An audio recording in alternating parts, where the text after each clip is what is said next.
ഇന്നലെ സ്മൃതി സൂചിപ്പിച്ച ഈ 2017 AI സോങ് ഉണ്ടല്ലോ. അതൊരു ഇപ്പോഴും ഹൃദയത്തിൽ തട്ടി നിൽക്കുന്ന ഒരു നിമിഷമാണ്. ആ. ഞാൻ ആ സമയത്ത് വായിച്ചത്, ഞാൻ ഇന്നലെ അത് ഒന്നുകൂടി ഇത് കേൾക്കുമായിരുന്നു.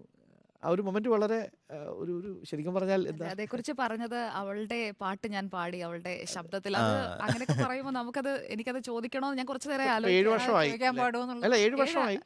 ഏഴാമത്തെ ആ. ഏഴാമത്തെ വർഷം. 2017 ആ. അതൊരു അനുഭവമായിരുന്നു.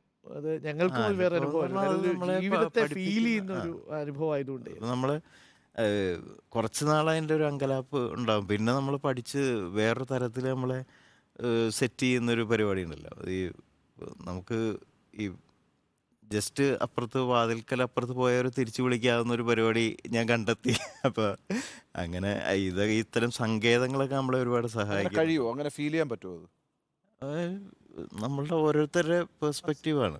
നമുക്ക് അല്ലാതെ Perspective മെർജിങ് മാത്രമല്ല, എനിക്ക് തോന്നുന്നത് അത് ബന്ധത്തിന്റെ ആഴം കൂടി അതിൽ പ്രധാനമാണെന്ന് എനിക്ക് തോന്നുന്നു. അല്ല, നമുക്ക് എനിക്കൊരു ചെറിയ വാശിയുണ്ട്. അത് നമുക്ക് ചില സമ്മതിക്കാതിരിക്കൽ എൻ്റെ ഒരു ഇതാണ്. അപ്പോൾ അത് ഞാൻ ചെയ്തേ പറ്റൂ.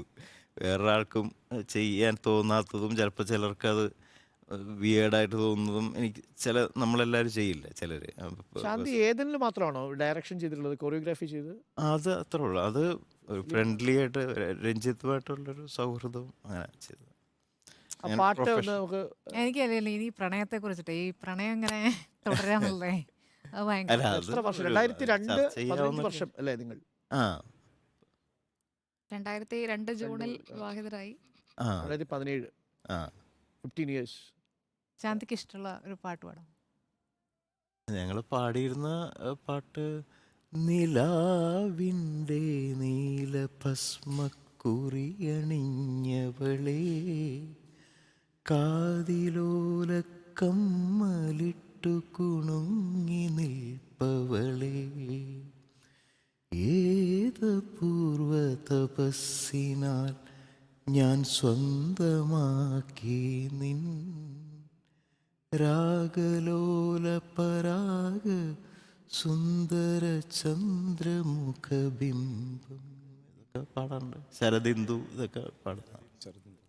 ഇതില് എനിക്ക് തോന്നുന്നു എനിക്ക് ഏറ്റവും ഫീൽ ചെയ്തത് ഇപ്പം അടുത്തിടെ, കാരണം കാണുമ്പോൾ ഞാൻ ആദ്യം പകുതി വെച്ച് സ്റ്റോപ്പ് ചെയ്തു പോയി. ആ പ്രണയമില്ലാതെ ആയ നാൾ. ആ കാരണം മുഴുവൻ എന്തോ ഒരു പെട്ടെന്നൊരു നമുക്കും ഒരു വിഷമം വരുന്ന ആ പോലെ ആ ആ തോന്നിയ. അത് ആ കവിതയുടെ സ്വഭാവമാണ്. ചില പാട്ടുകൾ ഇപ്പം ഞാൻ ഇത്തരം പാട്ടുകൾ എന്നോട് വ്യക്തിപരമായിട്ട് കണക്ട് ചെയ്യുന്ന സന്ദർഭങ്ങളുണ്ട്. പക്ഷെ എനിക്കത് താല്പര്യമുള്ള കാര്യമല്ല. ഈ പ്രണയം ഇല്ലാതെ ആയ നാൾ, അതുപോലെ ആകാശമായവളെ പാട്ട്, ഇതൊന്നും എൻ്റെ ജീവിതമായിട്ട് കണക്ട് ചെയ്യുന്ന പാട്ടല്ല എനിക്ക് പക്ഷെ പേഴ്സണലി. ആളുകൾക്ക്, അതായത് ആളുകൾ കേട്ടിരിക്കുന്നവർക്ക് അങ്ങനെ വായിക്കുകയാണ് കഹമത്തിന്റെ ചെയ്യുന്നത്. വരികൾക്ക് അതാണ്. ആകാശം അതെ ആയിട്ടില്ലാത്ത ഒരാൾ ആകാശമായവളെ അത് എൻ്റെ അതെങ്ങനെയാണ്? പാട്ടാണെന്ന് പറയുന്ന ഒരു അതെ, കാര്യം അതെ, അതെ. എനിക്ക് വൈരുദ്ധ്യമായിട്ട് തോന്നാറുണ്ട്. അതിലിപ്പോഴും മണ്ണിലാണ്. അങ്ങനെ ഞാൻ അങ്ങനെയാണ് നമുക്ക് മനസ്സിലാക്കുന്നത്. ഇതുകൂടി എനിക്ക് തോന്നുന്നു എല്ലാവർക്കും ഇഷ്ടമുള്ള ഞാൻ ഏതാ? ആ പ്രണയമില്ലാതെ. ഓർക്കണോടത്തോളം പാടാം. പ്രണയമില്ലാതെയായ നാൾ സകലതും തിരികെ ഏൽപ്പിച്ചു പിന്മടങ്ങുന്നു ഞാൻ. എനിക്ക് വരി പെട്ടെന്ന് റഫീഖ്, ജെയ്സൺ ജെ നായരാണ് മ്യൂസിക് ചെയ്ത് റഫീഖിൻ്റെ. അത് ശരിക്കും പറഞ്ഞാൽ 8 വർഷത്തോളം ആയത് ശരിക്കും ഞാനത് പാടി വെച്ചിട്ട്. അങ്ങനെ ഒരു ഇതുണ്ട്. പക്ഷേ ഈ ജെയ്സന്റെ മടി കാരണം അതിങ്ങനെ ഇറക്കാതിരിക്കുകയും ഈ 15 വർഷമൊന്നും ഒരു ദാമ്പത്യത്തിലൊരു വലിയ കാലമല്ല എന്നത് പ്രേക്ഷകരെ ചിലരെങ്കിലും സംബന്ധിച്ച് അത്ഭുതമുള്ളൊരു കാര്യമായിരിക്കും. ചിലരെ അങ്ങനെ ആകണം എന്നില്ല. വിജയെ പോലെ 15 വർഷം ഒരു നൊടിയുടെ കൊണ്ട് കടന്നുപോയ മനുഷ്യരും ഉണ്ടാവും. അതിനുശേഷമുള്ള ജീവിതമുണ്ടല്ലോ, ഇപ്പോൾ കഴിഞ്ഞ 7 വർഷമായിട്ടുള്ള ജീവിതം തിരിഞ്ഞു നോക്കുന്ന സമയത്ത് ഇത്തരം സാഹചര്യങ്ങളെയൊക്കെ നമ്മൾ അതിജീവിക്കാനുള്ള കരുത്ത് എങ്ങനെ കിട്ടുന്നു എന്നുള്ളൊരു. അല്ല, ഞാൻ അത് ഒരു ചർച്ച അങ്ങനെ അതെ, പറയുന്നത്. അതെ. ഞാനതൊരു ഒരു ലൈഫ് സ്റ്റൈലിൻ്റെ ഒരു പരിപാടിയായിട്ടാണ് അതിനെ കാണുന്നത്. അത് നമ്മൾ ഈ റിയാലിറ്റി എന്ന് പറയുന്ന, എനിക്ക് രണ്ടും തമ്മിൽ റിയാലിറ്റി ഷോ എന്ന് നമ്മൾ പറയില്ലേ, റിയാലിറ്റി ഷോ റിയൽ ആയിട്ട് എനിക്ക് തോന്നിയിട്ടില്ല. അതെ.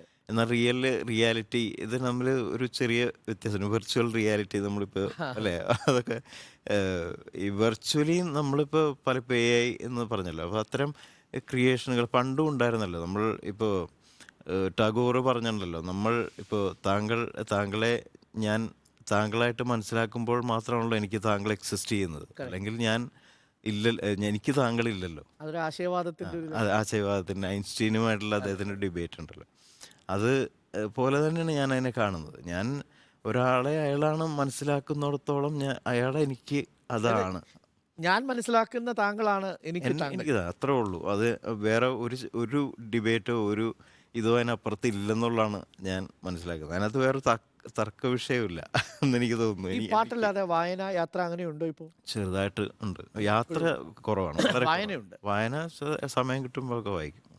വളരെ ഈ സൗമ്യമായി സംസാരിക്കുക എന്നുള്ളത് വളരെ പ്രധാനപ്പെട്ട ഒരു കാര്യമാണല്ലോ. ബിജുവാന്റെ എല്ലാ അഭിമുഖങ്ങളും ശശിധരൻ, എല്ലാ സ്ഥലങ്ങളിലും വളരെ സൗമ്യമായ ഒരു സാന്നിധ്യമാണ്. സൗമ്യ സാന്നിധ്യമാണ്. പിന്നെ ബിജുവാന്റെ താടി വളരെ മനോഹരമാണ്. എനിക്ക് വളരെ അസൂയുണ്ട്, എനിക്ക് അത്രയും താടി വരുന്നുമില്ല.